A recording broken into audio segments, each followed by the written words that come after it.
Hello everyone, I hope you all are fine. So in this video we are going to discuss about the time allocation. As we all know कि in the last video we have discussed about the best master plan for the specific subjects in SSC stenographer, that which topics do you have to refer or which topics you have to focus on, and you have to rectify your mistakes, analyse the मॉक्स, all things हमने यहाँ पर उस video में वहाँ पर cover करी थी। किस तरीके से हम यहाँ पर स्ट्रेटजी को ऑप्ट करें कि हमारा जो ऑप्टिमल आउटपुट है एट द मिनिमम टाइम हमको यहाँ पर अचीव हो।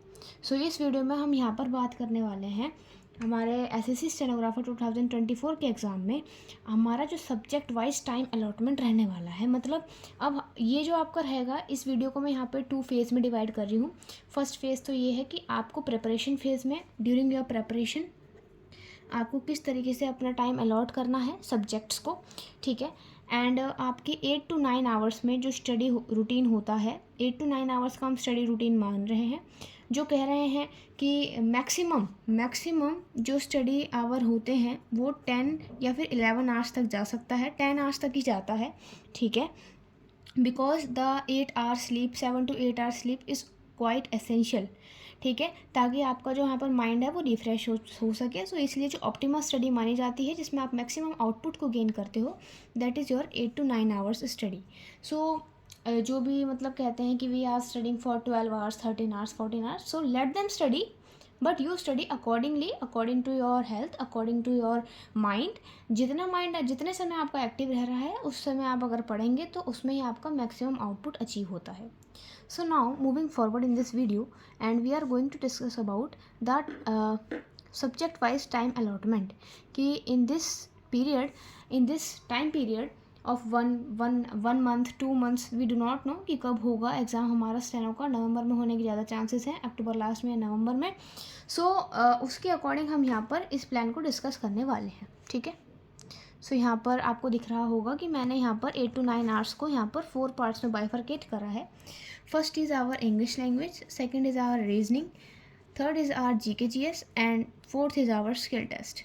Okay, so in our English language we have to devote our 3 hours, ठीक है।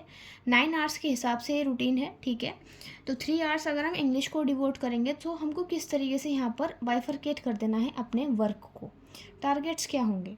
टारगेट्स होंगे 1 घंटा हम यहाँ पर PYQ करेंगे या फिर मॉक करेंगे। PYQ सब हो चुके हैं तो मॉक पे आप जंप कर सकते हैं।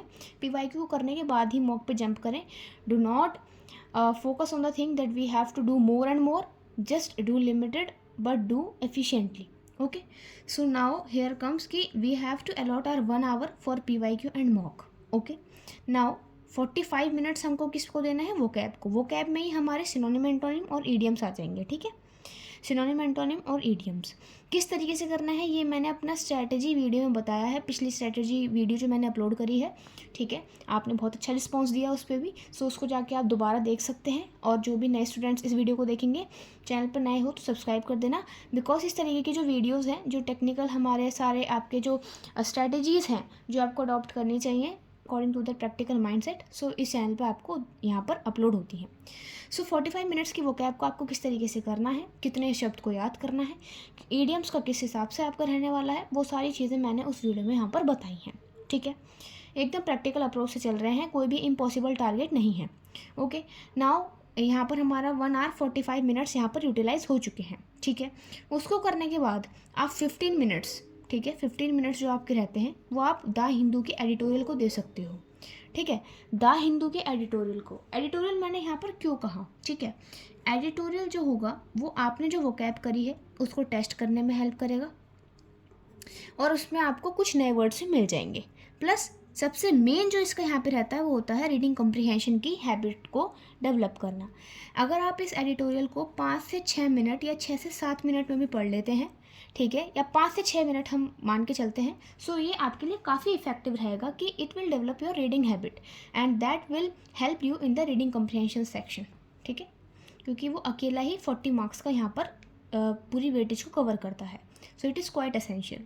So now moving to that, our 2 hours are utilized, okay. सो उसमें हमारे अब बचे 1 आवर, 3 आवर्स हमें अलॉट करने हैं। तो 1 आवर में हमें क्या करना है, जो हमने PYQ या फिर मॉक करा है उसका हमें एनालिसिस जरूर करना है कि हमारे कहाँ पे गलती हो रही है। ठीक है, गलती होने के बाद हम धीरे धीरे जिस तरीके से हमारे वीक एरियाज़ रह गए, जो भी चीज़ हमारी रह गई उस पर हम काम करेंगे। ठीक है, सो हमारा 30 मिनट्स में है, हमको एनालिसिस करना है। 30 मिनट्स में एनालिसिस आराम से हो जाएगा, 20 मिनट्स में ही हो जाएगा, बट हमने यहाँ पे लेवरेज दे दी है टाइम की। ठीक है, और 30 मिनट्स आपका क्या रहेगा कि आप यहाँ पर रूल रिवीजन पे डालें। जैसे हमारे टेंस के रूल्स हो गए, सब्जेक्ट वर्ब एग्रीमेंट के रूल्स हो गए, तो उसकी डेली रिवीजन आप अगर करेंगे सो वो आप कभी नहीं भूलेंगे। एंड देन ऑल्सो आपने जो मॉक में या फिर PYQ में करा है उसका वैल्यू एडिशन आपको नोट्स में करना है इन्हीं 30 मिनट्स के दौरान। ठीक है, सो इस तरीके से आप अपने 30 मिनट, आपकी 3 आवर्स को बाइफरकेट कर सकते हो। ठीक है, एंड आई होप कि आप सभी ने अपने नोट्स तो बना ही लिए होंगे। अगर नहीं बनाए सो आप सिंपली यहाँ पर ये PYQ वाले सेक्शन को छोड़ सकते हैं अगर आप टोटली बिगनर हैं। वैसे तो आपको बहुत ज़्यादा मेहनत करनी पड़ेगी आपके लिए, या फिर ये वाला जो शेड्यूल है वो यहाँ पर 8 to 9 आवर्स की जगह वो 10 to 12 आवर्स ही चले जाता है। So that seems quite practically impossible, but it totally depends on you that how U allocate your time. Okay, so this is all about English language. Now moving forward to the reasoning section. So reasoning section में भी हमें यहाँ पर 2 hours allot करने हैं, जिसमें आपके 1 our मैंने यहाँ पर क्यों बोला है। ठीक है, 1 आवर में आप क्या करेंगे कि यहाँ पर 45 मिनट्स ही आप अपने PYQ या फिर मॉक को देंगे। ठीक है, 45 मिनट्स ही आप PYQ या फिर मॉक को देंगे, यहाँ पर 1 आवर आप नहीं देंगे। ओके, 45 मिनट्स आप PYQ या फिर मॉक को देंगे क्योंकि आपको टाइमली चल रहा है। ठीक है, एंड ये मॉक जो आप देंगे ये आप सेक्शनल भी दे सकते हैं। ठीक है, जो CBT मोड का रहता है, सेक्शनल भी दे सकते हैं कि एक बार इंग्लिश का दे दिया, रीजनिंग का दे दिया, GK का दे दिया, एंड आप फुल मॉक भी दे सकते हैं। सो इसी तरीके से आपका 1 घंटा इंग्लिश का, 45 मिनट्स आपके रीजनिंग के, एंड 15 मिनट्स आपके GS के। या फिर आप ऐसे भी कर सकते हैं कि 1 घंटे से कम टाइम, 5-10 मिनट कम करके आप इंग्लिश में यहाँ पर कंपनसेट कर सकते हैं, देन 45 मिनट्स रीजनिंग को, एंड अकॉर्डिंगली जितना कंपनसेट आपने 5 या 10 मिनट करे हैं तो उस टाइम को आप GK में या फिर रीजनिंग में ऐड कर सकते हैं। 2 आवर्स का टाइम आपको अलॉट होता है। ठीक है, सो इस तरीके से आप यहाँ पे दे सकते हैं। एंड ऑल्सो क्या होता है कि 30 मिनट्स को आपको देखो 45 मिनट्स यहाँ पे हो गए, तो आपके 15 मिनट्स आपको मिले यहाँ पर बम्पर। अब जो 15 मिनट्स बम्पर हैं वो आप यहाँ पर जो भी आपने करा है यहाँ पर PYQ मॉक एनालिसिस आप कर लेंगे 30 मिनट्स में। आधे घंटे में आपको एनालिसिस करना है, जो भी आपके क्वेश्चन गलत हुए हैं उसको नोट डाउन करना है अपनी नोट कॉपी में with in these 30 minutes. And in 30 minutes में जो आपको यहाँ पे 15 मिनट मैंने यहाँ पर कट करे थे, यहाँ पे इस 15 मिनट को हम ऐड करेंगे। 45 मिनट्स का टाइम जो बचता है उसमें आपको अपनी जो भी आपकी गलतियाँ आई हैं एनालिसिस में उसके टॉपिक को रिवाइज करके उसके क्वेश्चन लगाने हैं। एंड जो भी आपको रूल्स, आपके जितने भी रूल्स, ऐसे तो रीजनिंग में कोई खास रूल्स होते नहीं हैं, लेकिन जो भी बोर्ड मास वगैरह के रूल हैं, एंड ऑल्सो आपका जिस एरिया में भी आपको यहाँ पे दिक्कत आ रही है, ब्लड रिलेशन है, कैलेंडर है, ठीक है, सो इस तरीके के जो भी इनके बेसिक्स अगर आपने है तो नोट्स को रिवाइज करना है, तो ये सब चीज़ें आप उन 45 मिनट्स में कर सकते हैं। Okay, now moving to the GK and GS section. GK and GS section के लिए आप क्या कर सकते हैं, आपको 2 आवर्स अलॉट करने हैं इसके लिए भी। एंड 2 आवर्स को कैसे अलॉट करना है यहाँ पर देखते हैं। 20 मिनट्स मैंने यहाँ पर दिए हैं, and this is quite relevant time for GK and GS। 50 question 20 minutes में हो जाएंगे। ठीक है, क्योंकि सारे तो अटैम्प्ट नहीं हो पाते हैं। ठीक है, PYQ या फिर मॉक आप यहाँ पर करेंगे। ठीक है, एंड 40 मिनट्स में आप उसको एनालाइज करेंगे। 40 मिनट्स मैंने यहाँ पर क्यों बोला है, because most of the questions जो होंगे वो आपको नहीं आते होंगे।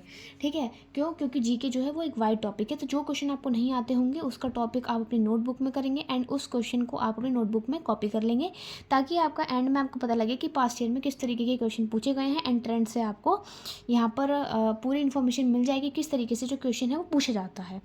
एंड बाकी का जो 1 आवर बचेगा उसमें हम यहाँ पर कोई भी मैंने यहाँ पे ये अज्यूम करा है कि आपका भी सिलेबस जो है वो पूरा नहीं हुआ होगा, एंड अगर आपका सिलेबस पूरा हो गया है तो बहुत अच्छी बात है, आप इस 1 आवर को रिवीजन में यूटिलाइज कर सकते हैं। ठीक है, सो अब आपको रिवीजन को हमने यहाँ पर भी दे दिया है, वैसे रिवाइज या फिर एनालाइज कर सकते हैं। ठीक है, एंड इट टोटली डिपेंड्स आपका सिलेबस हुआ है या फिर नहीं। तो 1 आवर आपको क्या करना है, कोई भी एक नए टॉपिक को देख लेना है या फिर YT वीडियोज़ को देख लेना है। कौन कौन से टॉपिक पे आपको ध्यान देना है वो मैंने स्ट्रेटेजी वीडियो में बता रखा है, उसको जाके आप देख सकते हैं, लिंक डिस्क्रिप्शन बॉक्स में है।